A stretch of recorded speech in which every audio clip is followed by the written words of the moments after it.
be able to do those things, is it? You ever hear a coach scream at you if you can't get the right cushion, if you can't get the right collision? Have you ever heard a defensive coach go after a player if he doesn't collision a tight end?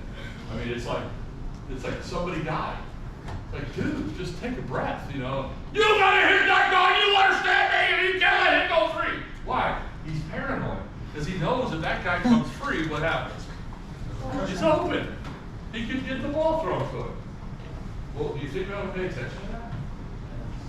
I mean, do you think that might be a clue about what they're concerned about related to their weaknesses? When a defensive coordinator loses his stuff, pay attention to what he's screaming about. Because he knows we're having an exposure of his weakness here.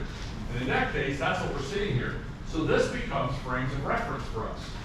While that is their required, they have to do that no matter what coverage they're playing. So coverage doesn't become the issue. The issue becomes the frame of reference. In other words, how well are they collisioning? How well are they cushioning? If I know the vertical value rule on 4 yards, when I see a guy take off on a vertical now, I don't care if he's on my team or not. I can read right away whether he's going to be open if he closes the gap.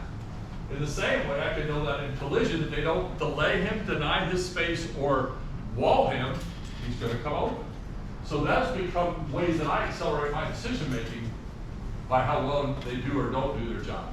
Because I know that's required no matter what they have to do. Because if they don't do it, what happens? People are open, right?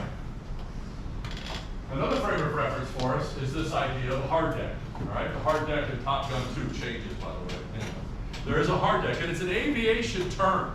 You can't fly below 10,000 feet. If you do, the plane is going to get shot down by any aircraft fire from the ground. In the same way, if you've got a very athletic receiver like Tyreek Hill, you don't want to get too close to him. Why? Because he's going to go by you.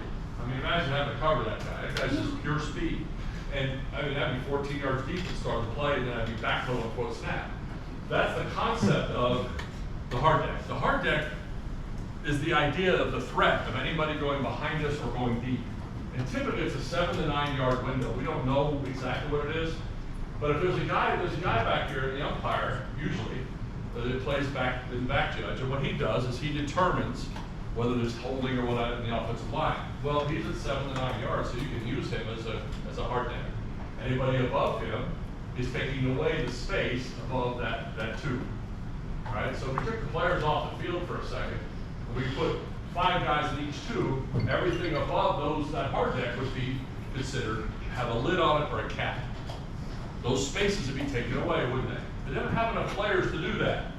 They only got 11, they got to cover 15 spaces, including everywhere along the line of scrimmage. So when they come down, all those spaces become available to us, don't they? Does that mean they're open? No. They're just uncapped, which means our best players now have a likely opportunity to defeat these techniques of collision and cushion to go by them. Now receivers, that's on you, isn't it? You guys got to find a way to get that proper release to get down the field. Now, a minute ago, this morning, we talked about how to read coverage using 6 different steps, 8 different steps. With R4, we simplify that. If you have the hard deck, where you're going to basically use that guy on the field, how many guys are above the hard deck right now? 0. That's your coverage. So we took an 8-step process and made it work. It's got to be that simple. Now, it also tells me not just what the coverage is, it tells me what the likelihood of getting a route is. In this case, my mismatch going down the field in uncapped space. So whoever I have is going to be my dude against their dude. You understand? In 0 coverage, it's your dude and their dude. You with me? Yes, you ain't looking for Joey, the wonder boy who says he's good. We're looking for Stevie, who's a flat-out baller. I don't care where he is along line scrimmage, he's getting the ball. It's Gronkowski, it's DK Metcalf, it's somebody who's a player.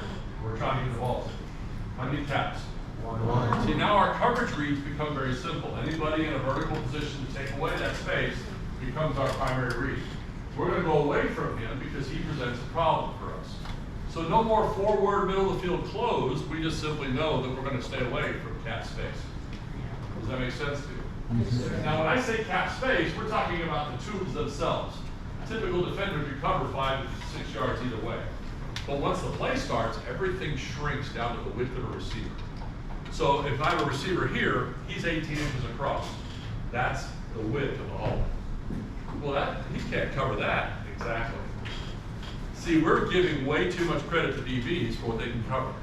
And we're not using the space the way we have it available to us. So in our thought process, we gotta change. So this same process too, and so on. You understand the concept. So let's look at some video and let's understand what's happening.